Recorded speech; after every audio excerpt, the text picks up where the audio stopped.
Good morning! Saturday morning TV at its best. I don't know why I'm rubbing my hands. You always do. This is going to be a painful one. Yeah. Anyway, I'm joined for today's proceedings, which is going to be very up and then down and hopefully up again. Well, definitely up again. I'm joined by the amazing, the magnificent, the masterful Stu McInnes. Made me cry. Thank you very much. You're very welcome. And this episode is brought to you by the letter D, and I'm joined What by have you came up with this time? Ming the Directionless.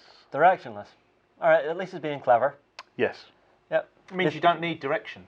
Yeah. Which is good. Okay, fair Master enough. Fair enough. It also means you have no direction as well. Yeah, but yeah, it's, fair enough. No. Trust me, I could come back with one, but I'm a nice person, so I won't. Well, that's all right. That's all right. I didn't want to mention the fact that you had recently become Ming the Dateless. Oh! Unfortunately, Gav already used that one. Has he? Yes, he did. He got to D's before me? Yes, he beat you to it. Oh, I better get a hurry up because I don't want him to get to your G spot before I do. Well, Gav has been, was it on St. Paddy's Day? Yeah. Gav was enjoying a beer, and who should be at a table next to him? Who? Matt Smith, the 11th Doctor. Really? Yeah, he moves in Time Lord circles, obviously. He's a very influential man, our Gavin. It's got to be the cufflinks. It's the cufflinks. It's the cufflinks. It's the Sandhurst training. It's the Sandhurst training That's and the cufflinks. Can I just say on the topic of St. Patrick's Day, for the first time in my teenage adult life, I forgot that it was St. Patrick's Day. Did it help the fact that you weren't in Ireland? I think it did. I Yeah, put it down to the fact that we lived here. here. Did you forget about it Yeah, as I well? completely forgot. I didn't even have a drink. Because back home, Yeah, you always you get the day off know regardless it's- of what you're doing. and you always know it's coming because the build-up and everything Yeah. to it starts early. Here, nothing. I can't imagine why. Nothing. I can't And imagine then why. I took Andrea and we all went out for a little bite of lunch. We thought we'd treat ourselves and go for a pub lunch.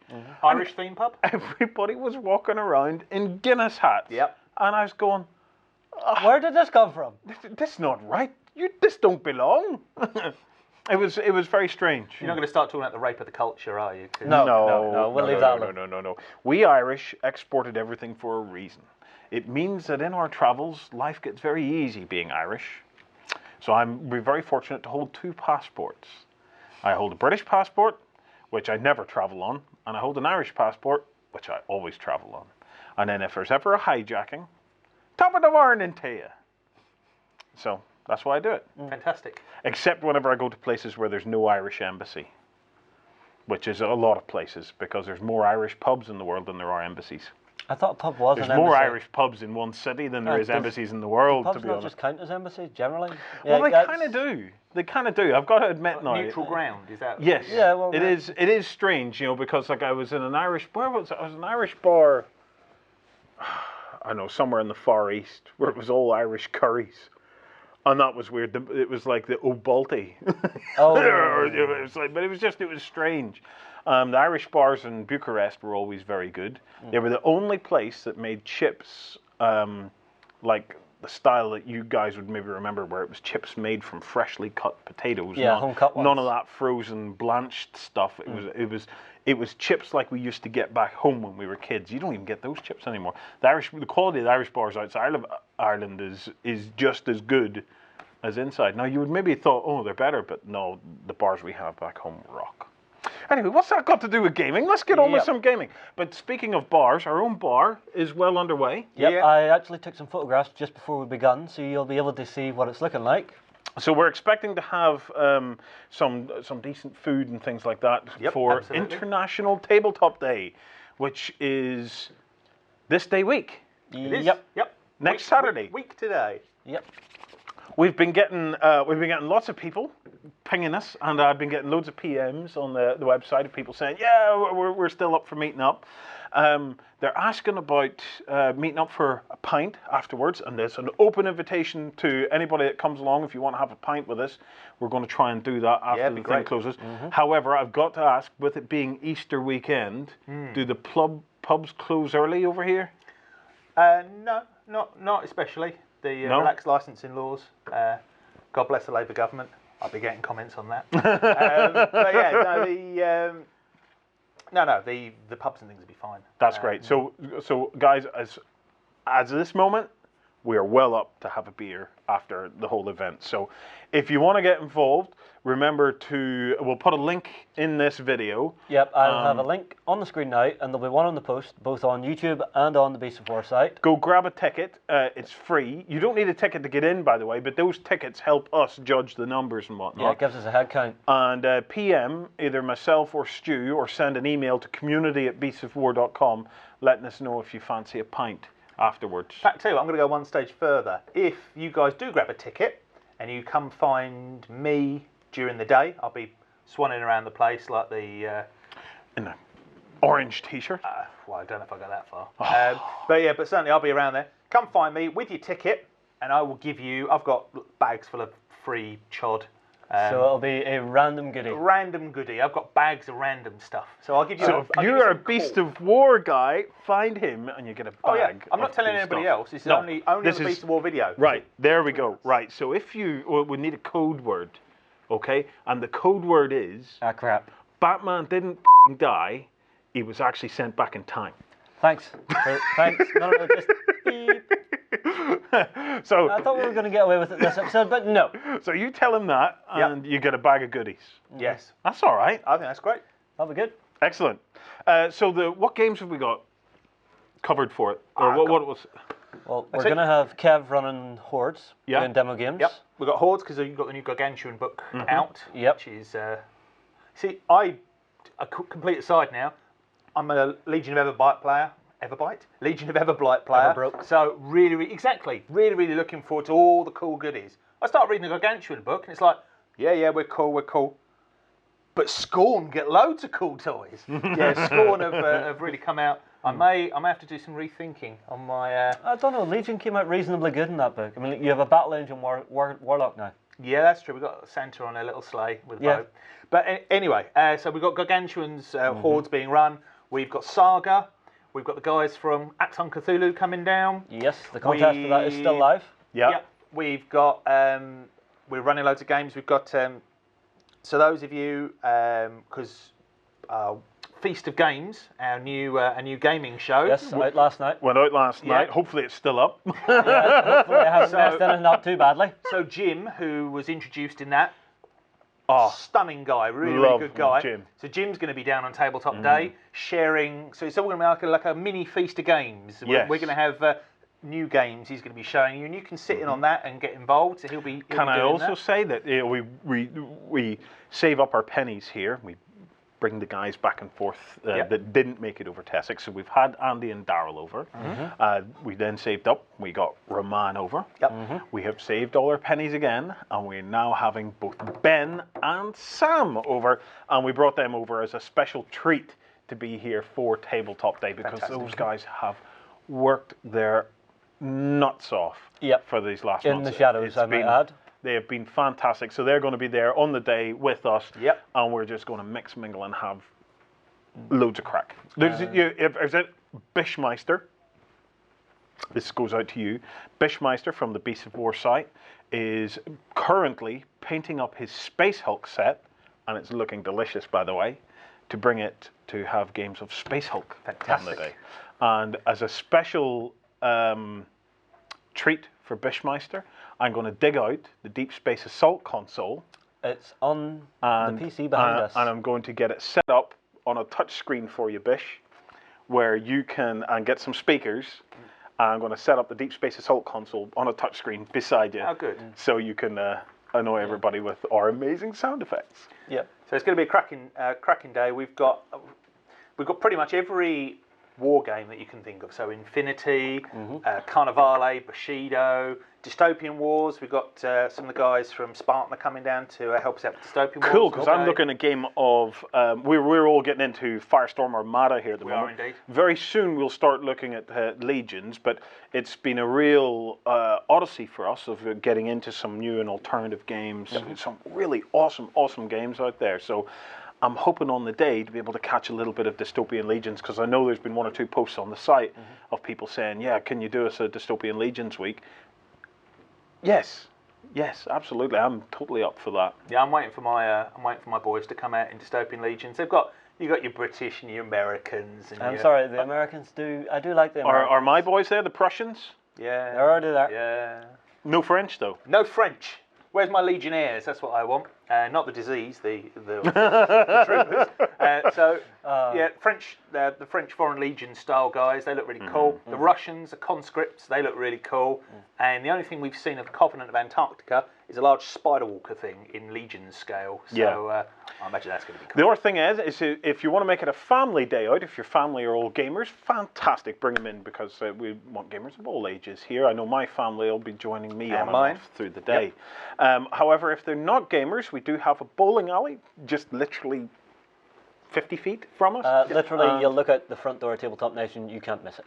And 20 feet from us, we have a soft play area for children, which is Monkey Business. So if you want to bring your other half and he doesn't game, you can send him and the kids over to Monkey Business to play over there. We also do, we've got all sorts of food and things. We're going to have hot dogs, we're going to have chicken, sweet chili chicken wraps. Nachos, apparently, too. We're hoping that's all sorted in time. So there's going to be plenty of stuff. Domino's pizza. Yep. Just down the road. Loads. So it's going to be loads of gamer food, basically. Well, yes, so there'll be plenty going on the day. What else? Role play. We've got some X and Cthulhu, but we've got some other role plays and things being done. We've got Spartacus. We're going to have Spartacus being looked at. Relic. This man here is going to be running some games of Spartacus. Yep, if I can get away from the editing PC. Yeah. Well, we'll see. I'll definitely try and at least get a couple of games in. Look, it's going on from 9 in the morning to 11 at night. Yep. You know, I don't think we're going to be filming all that. Let's not forget though, there will have to be a weekender out that day. Yes, because it's on a Saturday. Yes, we'll do the first one. We'll come in at 6 in the morning. Yeah.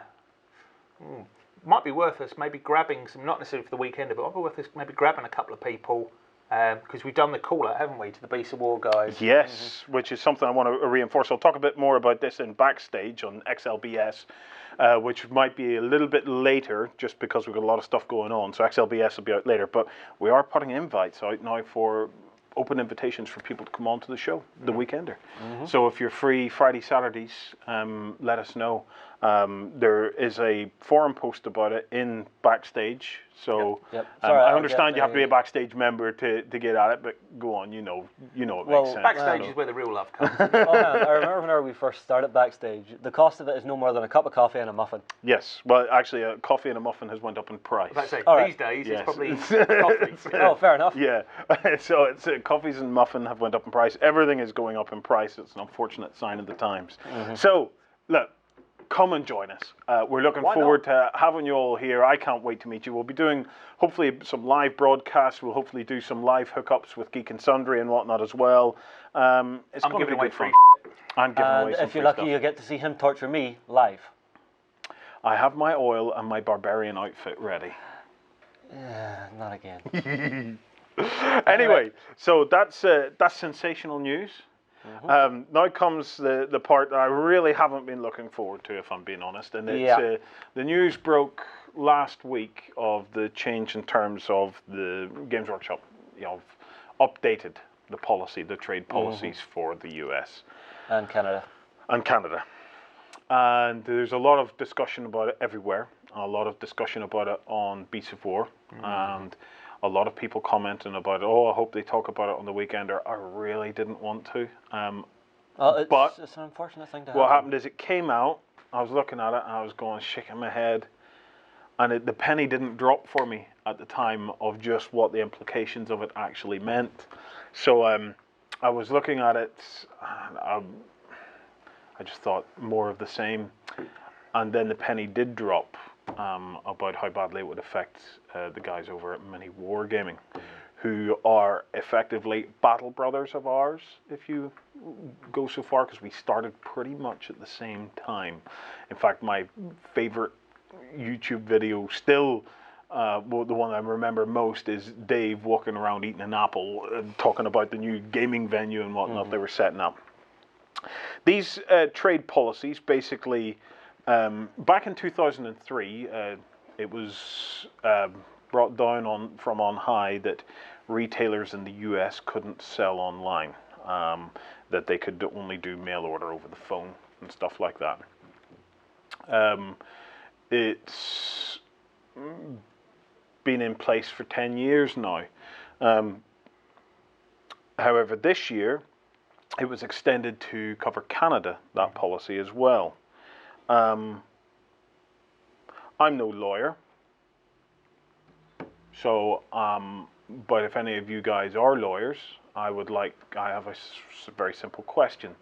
In those 10 years, what legal basis changed that would have meant that they could do that?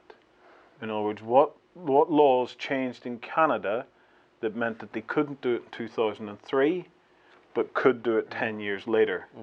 I'd love to know what law changed in that period of 10 years, because I'd quite like to know if any law changed in those 10 years. I don't think it's based on, I don't think it's got a legal basis. Yeah, in which case, if you were capable of doing it 10 years ago, 9 years ago, 8 years ago, 7 years ago, 6 years ago, 5 years ago, I think I'm making my point here. Why wasn't it done? Why wait until a vibrant business had generated and community had built up and generated around it? I'm curious about that. I'm no legal expert. Never claimed to be, the same way as I don't claim to be a good painter either.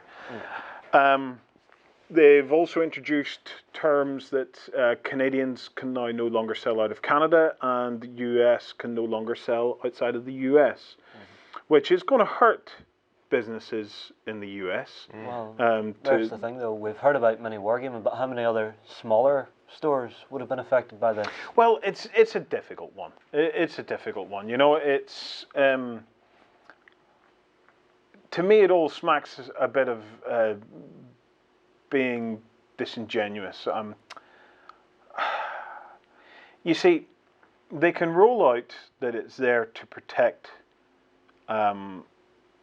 small, friendly gaming stores, and I'm pretty sure that it wasn't.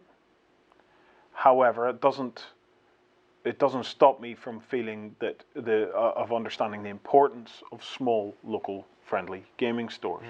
They're massively important. However, I'm not sure they need protected, but more helped. I think help for those stores, assistance for those stores, would be far more beneficial for those stores than some loose protection, which is actually nothing about protection at all. It's more about letting other people do the groundwork to build up communities and stuff like that, and then going and saying, oh, actually, we just want that for ourselves now. This all stems from Games Workshop being both a retailer and a manufacturer. It's called vertical, so they've something in the entire chain. The upshot of this is that Mini Wargaming is shutting down its store. It's shutting down both its online store, as we know it. It'll be there just to sell Magnets and Dark Potential, which we wish them the best on. A great looking game. And they'll be shutting down their own little store at their venue. How many jobs were lost on it? I don't know, and I don't think it matters in so much as, you know, one job being lost in the current climate is a tricky one. There's competition, you know, and there's competition among retailers and stuff like that. That's one thing, because they're all on a level playing field. Or they have potential to be, they've all started and they all play because they all have the same rules affecting them. Yes. That's competition, you know, that I understand. And sometimes stores will compete with each other. Other times they'll work together on stuff. Yeah, but that's just that's a healthy business That's practice. the trials and tribulations of a business landscape. However, when you're in a dominant position, the dominant position, that you can basically just impose things that from certain perspectives will either look unfair or be unfair. That's not competition, that's just an abuse of position. And hypothetically, yes. Well, anybody like Microsoft, you know, it doesn't matter who they are. when you're in a position that people don't have a viable alternative, it can be, it can be an abuse of who you are rather than straight competition. Yep. That I'm not a fan of. I think competition is a healthy thing. I think it's a very healthy thing, and I think it's something we need in our marketplace. But those kinds of situations, that's not competition. That's not competition at all, and that causes people's livelihoods to suffer, where there's no option there. Because let me put it like this: for a lot of stores out there, because there's talk on our forums about BC4 boycotting Games Workshop. Well, let me just say now, point blank, that's not going to happen. No. Well, it wasn't actually a request to boycott it. I think I know the comment you're on about. Well, no, this is an entire thread. But we're not going to stop 40K coverage. We're not, and not for those reasons. Never for those reasons. If a company can act the way they act, we're not too worried or too engaged about that. For us, it's about the games, okay? And the games, we try to give games an equal footing here on Beasts of War. We believe that that games should be given the opportunity to thrive. So they start out in the news flow, and if they get to a degree of critical mass, either among the team or among the viewership, we then start to be able to devote more time to that game and bring it more to the viewpoint and to the viewer's attention. I'm not into boycotts and things, but this particular comment was about everybody says vote with your wallet and stop buying Games Workshop products. But this is what we hear every time GW does something like this. Yeah, and it never works. And if I can just set this straight, I'm not a fan of boycotts and things like that. I don't think businesses should ever need a boycott to see that its customer base is unhappy with something. Maybe we are very much in the minority. But if you are ever going to try and demonstrate to Games Workshop your preference for purchasing their products, well then don't stop buying the products, buy more of the products, but buy them through the other channels. Buy them through your independent stores, your online stores. Show them where you want to get the stuff from, and then let the other side feel the pinch of that, and let them see just how important the channels are. Surely it's worth, because I'm sure there will be people out there that are going, it's this, okay, Warren, I see where you're going with this, because Beasts of War is connected with Wayland Games. Wayland Games is a large retailer. So clearly that's all this is. This is a veiled attempt at trying to promote Wayland Games' business policy over GW. Look at it that way if you want, but it's very simple, right? If Games Workshop makes up a large proportion of a lot of people's sales, right? If we all went out in this boycott, stop buying Games Workshop, people would stop buying it across the board. Okay, everybody hurts. Nobody wins in that scenario. Definitely okay, not. If you're trying to give a message to a company that your preference is that you want to be able to buy their products in independent environments, well then surely you and your friends and your network and your social encourage a shift. Games Workshop don't suffer, but will hopefully get a resounding message that, well, hang on a second, the channel is important to the community. They want to support the channel. They want to see the channel flourish. You're not hurting. Use it or lose it. You're not hurting the hobby stores and whatnot in the process. I don't know. It struck me as you'll never get people to stop buying Games Workshop products because the products are great, and I would never suggest anybody does stop buying them. Strongly worded letters and things like that, go for it. But there's no point in boycotts whenever what you're saying to them. You're not boycotting the product because there's an actual issue with the product, because there isn't an issue with the product. What you're trying to do is to get them to see where you see value in how you buy their product. So go to you, and Wayland Games miniature market. It makes no difference to me. This is about making the statement.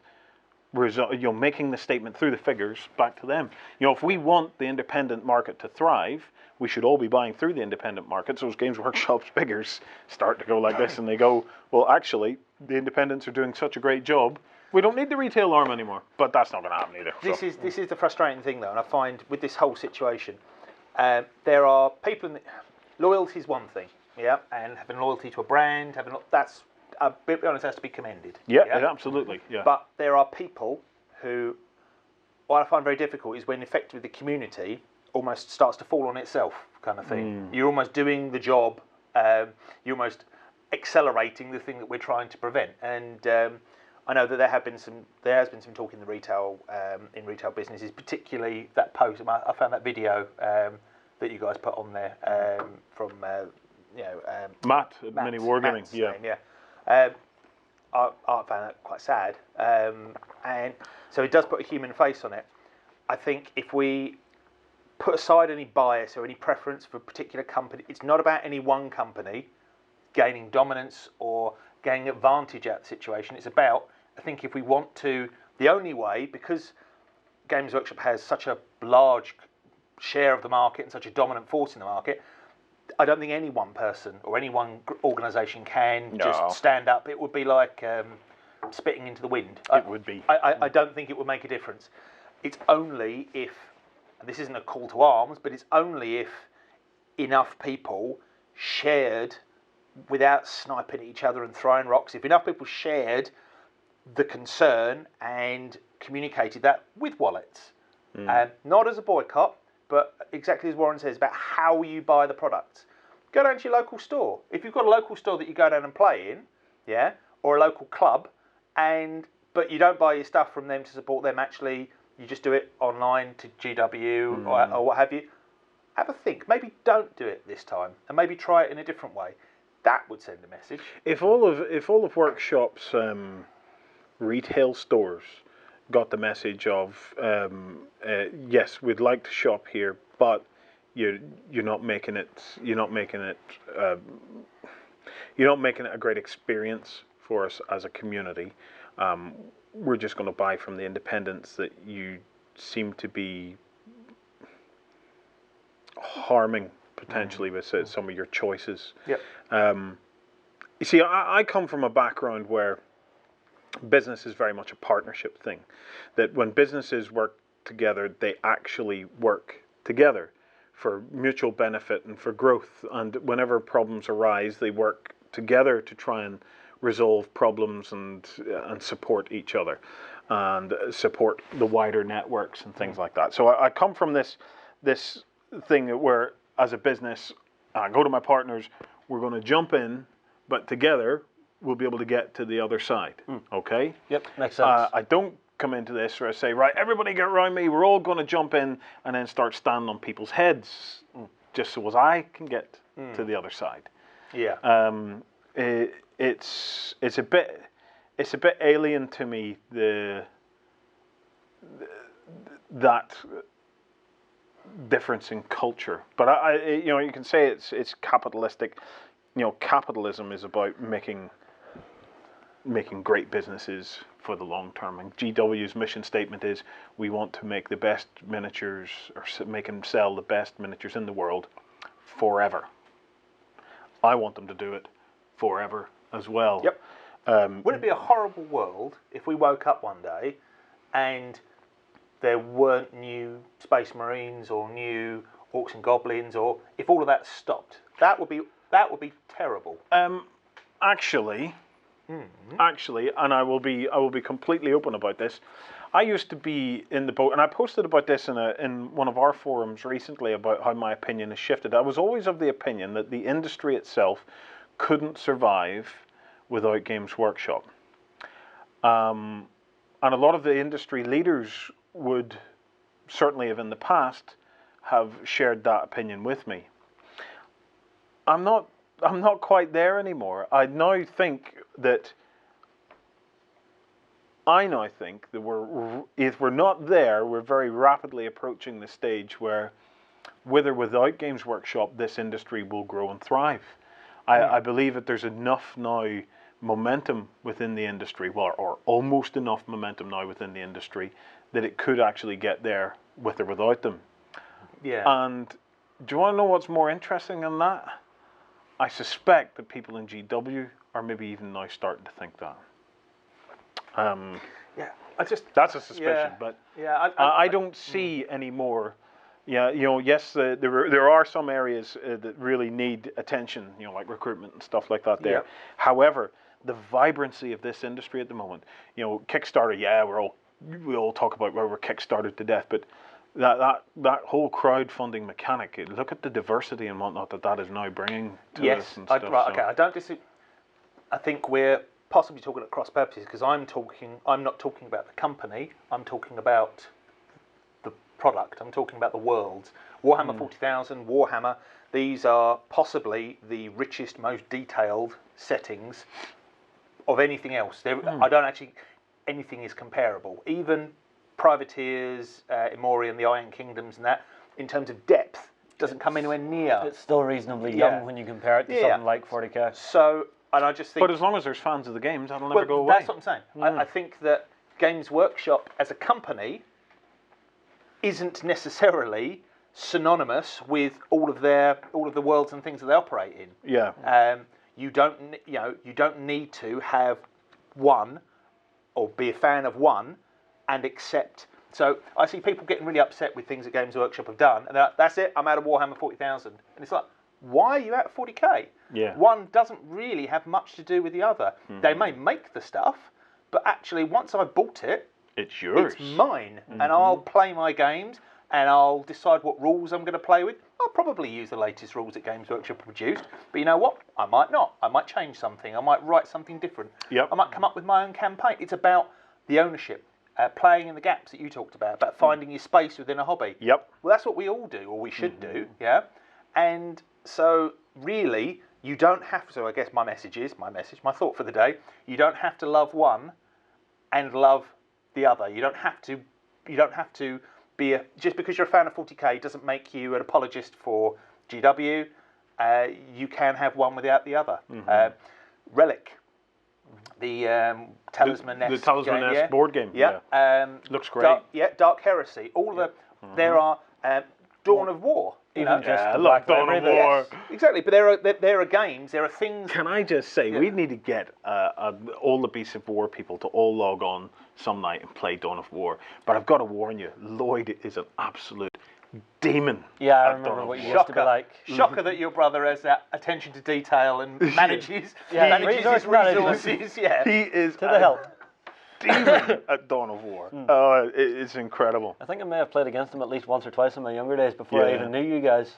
It's But no, I get your point. That's my point. I get your point. You can embrace the setting and don't leave the setting because it's a fantastic world to inhabit. But you don't have to. That doesn't mean that you have to buy into everything GW does. Well, I mean, the only thing I pick up from the 40k universe at the minute is the books because I love the books. Now, I got tired of the game, so I've set it aside for a time. But I'm not dropping the universe because I still enjoy reading about it and things like that. It's a very difficult one, guys. When something you love starts to act in a way that bamboozles you at the least and makes you feel sad or hurt at the worst. It's difficult. I'll talk more about this probably in XLBS for a little bit because I have personal experiences of this as well. Even in around 40k, but it is a tricky one. Look, on the upside, they're not going to stop making videos. This is mini wargaming. They're still there. Yep. They're going to continue making videos and things like that, which is great. Thank God. Well, I mean, it's the fun side of things. They're even going to continue making videos based around 40k and stuff like that as well, as they should. But they need. And this is, you're right. The fun stuff, but they need. Fun stuff does not make itself just from nothing. You need the resource to support it. Yes. And this is one impacts on the other. It's not about it's not the stuff on you guys do. I'm a big fan of Beasts of War, and I'm a big fan of what you guys do. Especially the videos you appear in. Actually, I cringe slightly at those. Well, everyone hates himself on camera. Yeah. But what I really like is some of the comments from people that get it. Things like Backstage. Yeah. You cannot do all the cool free stuff that everybody enjoys on YouTube and everything No. else without the support. And No. that's why you have things like the adverts. That's why you have things like the Backstage program. You need to have income to do the cool stuff. Yes. Yeah. So mini wargaming, yes, he will still do the cool stuff, but without the support on the things that he's also working on, where you guys can buy, get involved in, invest in, he won't be able to do that. The quality will diminish. The time that he can commit to that will diminish. Yeah. You've got to support these people. You really do. Absolutely. So it's you know, I say our hearts go out to Mini Wargaming. We're talking to Mini Wargaming at the moment. You know, it's they're good friends of ours. We have a lot of time and respect for those guys. It's a difficult time for them, no doubt about that. You know, it's so you know, watch this space till we see how this transpires. On the subject, I did see that Wayland Games, because I was on the Facebooks checking them out, and Wayland had put up a thing talking about if there's other retailers and stuff out there that would like to kind of get a little round table thing going, just where they can have a chat about just the industry in general, and get retailers together just to have a chinwag and see what comes out of that. I personally think that's probably a good thing for the retailers to do that.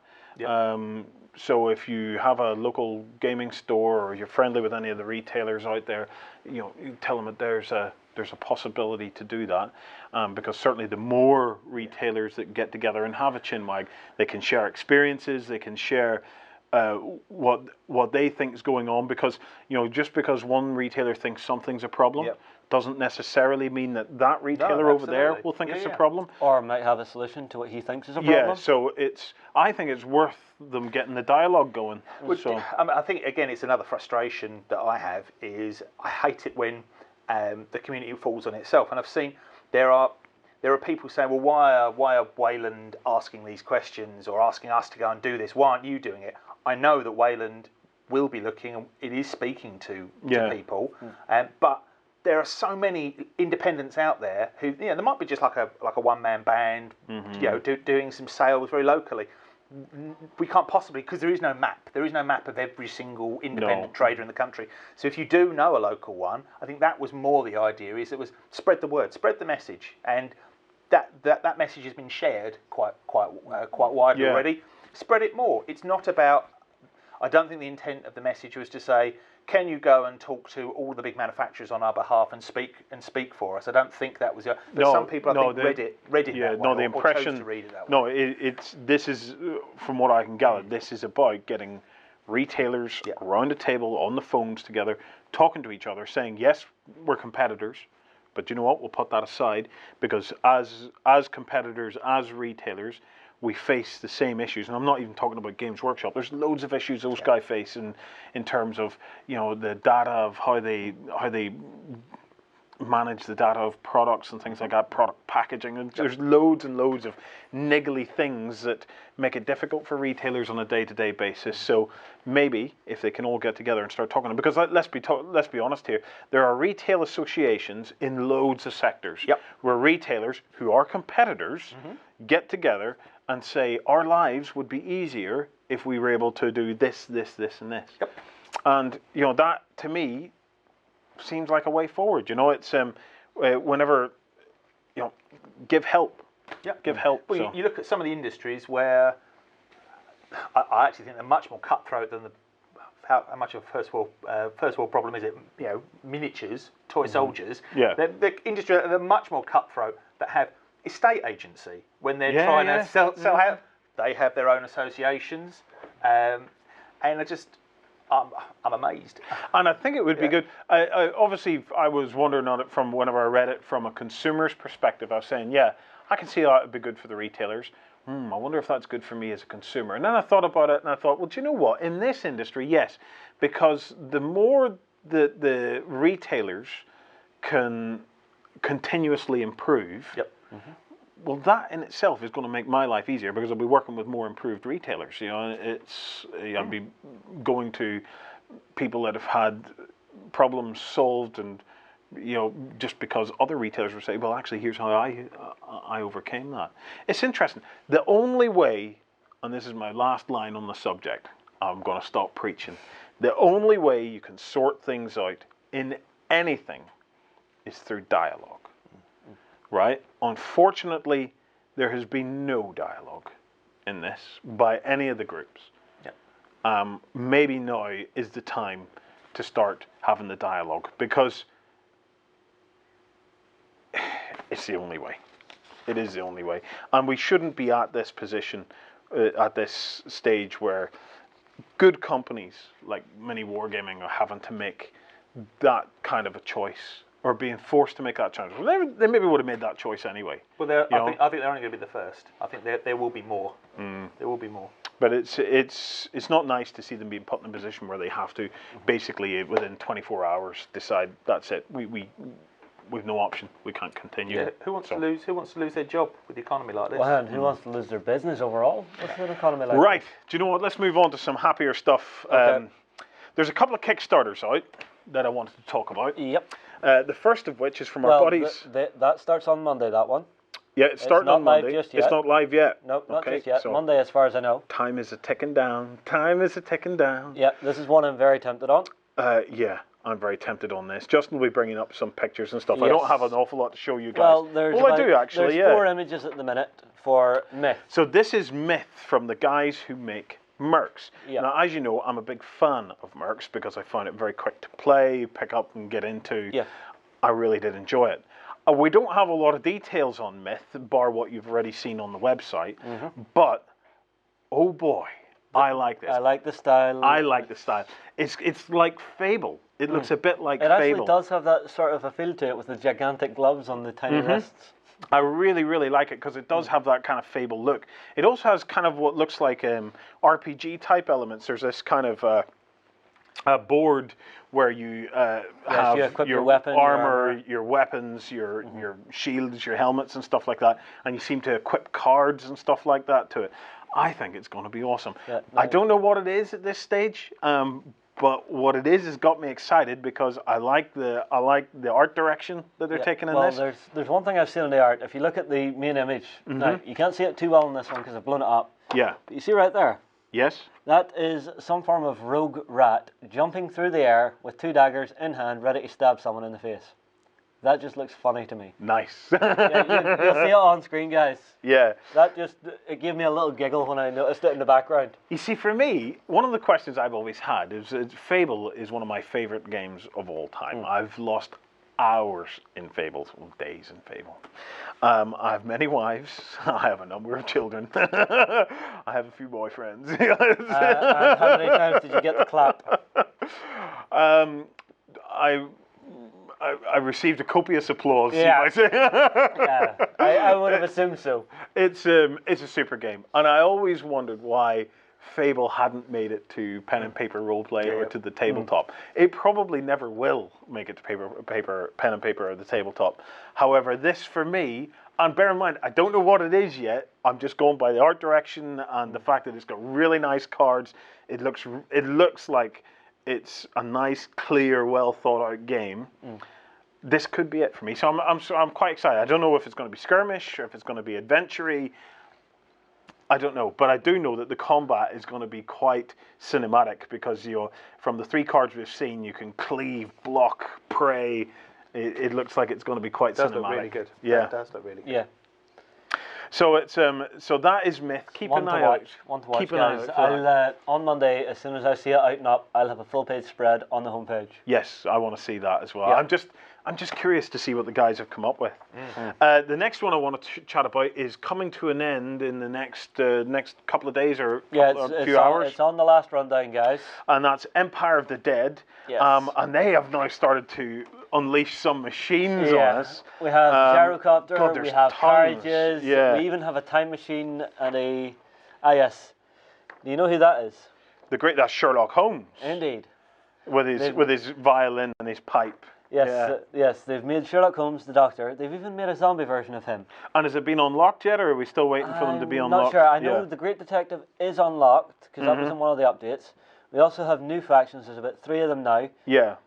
We have the Bedlam, We have the clickers, which are sort of a robot-y, clockwork sort of race in it. Oh, nice. And then we have the tongs. Now you have an image of them here. It's only a rough sketch work, but I think that's going to be really cool. You really like that, yeah? I really like that. I love this game. We've played it a few times. Yeah, we're big fans. Daryl's a big fan of this game. Darryl likes Vampire it. the Dead. He really likes it. That's because you can really be cheesy in it. Yeah. I remember one of the times playing him, I bought an item called a volley gun. Now, most games you run around, one shot per turn. Yeah. This time you fire it once per game, you get 5 shots instead of just the one. Yeah. So it's basically going, okay, boom. And you can have this on, they have Umpire of the Dead, which is a free army builder. You just create a free account. Umpire? Umpire of the Dead. I'll bring up the link. I see what they did there. Yeah, I see what they did there, yeah. Yeah, but no, you're able to build your list. I think I had about 5 guys running around with these volley guns. Yeah. And I played a 4-player game against myself, Daryl, Andy, and Sam. And every last one of them was scared of me because I had these volley guns. They were just like, no, don't get too near, I'll shoot you in the face. And how many miniatures do you have a gang? It's skirmish level. So you'll have your big boss. I was playing the vampire, so I had the Graf or Gaff or whatever he's called. Yeah. Then I had an underling, and then I had maybe 4 to 5, standard guys who were just running around doing their thing. Although full armor is quite handy in it. Yeah? Yeah, because you have the full inventory of different stuff to get, so you can get normal stuff, so medieval weapons, sword, shield, armor. Then you can come a little more modern, get pistols, rifles, crossbows, all that sort of stuff. Then you can go nuts and get a steam cannon, an exoskeleton, perambulator boots, or one of my all-time favourites, the heat ray. And what does it do? Well, it heats things, obviously. Exactly. No, it doesn't. Yeah. So, Empire of the Dead is something we're hoping to take a much closer look at over the next few weeks. But if you fancy grabbing yourself a bargain, because we all know what Kickstarter's like these days, it's probably worth heading over and having a look and see how far through the stretch goals and stuff they've got. They've been busting through them like nothing else. My favourite picture, and you're going to bring this up, Justin. Okay. Click your fingers there. Yeah. This guy is riding a mechanical bee or something here. Oh, yes. Oh, cool. Yes. I know the one you're on about. I love that. I want to see that on the tabletop. I want to see a guy riding around on a mechanical bee. I think that's just extraordinary. Yeah, but even the big coaches and stuff are really cool because you have the Black Mara, the old the classic Bobby's one. You have what's the other ones? You have a few different ones, but they're all amazing looking. The beauty of this is it should play out. You could play this out in any kind of environment. So if you wanted to create the kind of the streets of London, or get the graveyards. Yeah, the graveyard. Oh, actually, no. There's one they have unlocked, Birkenhair. And what's that? It's the old resurrectionists. Yes, body snatchers. Come out to play. So if you played it in a graveyard, myself and Andrea are actually building a little bit of a graveyard. We have, we're just using as a some hobby, of the, or is it war game related? yeah, this is war game related. Yeah, so we have a bunch of kind of little graveyard scenery from Games Workshop and some others, and we're just putting together a kind of a graveyard scene to play some skirmish games. Whenever I first heard this, the instant image I got was you guys making a crib out of the terrain sets for the new Ba. Oh, now that's hobbying. Yeah, we're not No, quite there. I don't We're not think quite so. at that I don't level. think So it's no, I love the idea of playing it around. You could play it around the streets of London. You could also play it in a kind of like a forest board. You know, like the ones we built. You have lichens and stuff in it as well. Yeah. So it's So who else do you have? You have Holy Order, so you could play it in. Well, you could basically build Vatican City if you really wanted to go nuts. Play it through there. Which would be quite cool. Streets of Venice, that kind of thing. You could go for the streets of you Venice. go for the streets of Venice. There you go. Yeah. Have you guys seen the new plastic terrain coming out? Yes. For Carnivale. Yes, they're doing some very nice Venetian buildings. Bring bridges. up a picture. All right. It's well worth looking at. It's very nice. It's shaping up so nice. Because it, for me, was always one of the things about Carnivale. Super game, everybody knows, one of my all-time favourites. Yeah, sorry, touching my mic. One of my all-time favourites. It's all right, I'll fix it. However, what you need is, you need some good terrain to play it on. Because when the cinematicness of the game... Yes, well, whenever you're trying to run up walls and stuff. Run up walls, jump over canals, jump from rooftop to rooftop. Yep. You need... The terrain really brings that game to life. So that is definitely one to keep an eye on. Yep. Always the good stuff. On the subject of terrain, can I surprise you guys? Please do. I know you have a package sitting underneath here. I have a little surprise for these guys. Can't imagine what it would be with the Hawk logos all over it. Well, I was told to set these in here before we start it.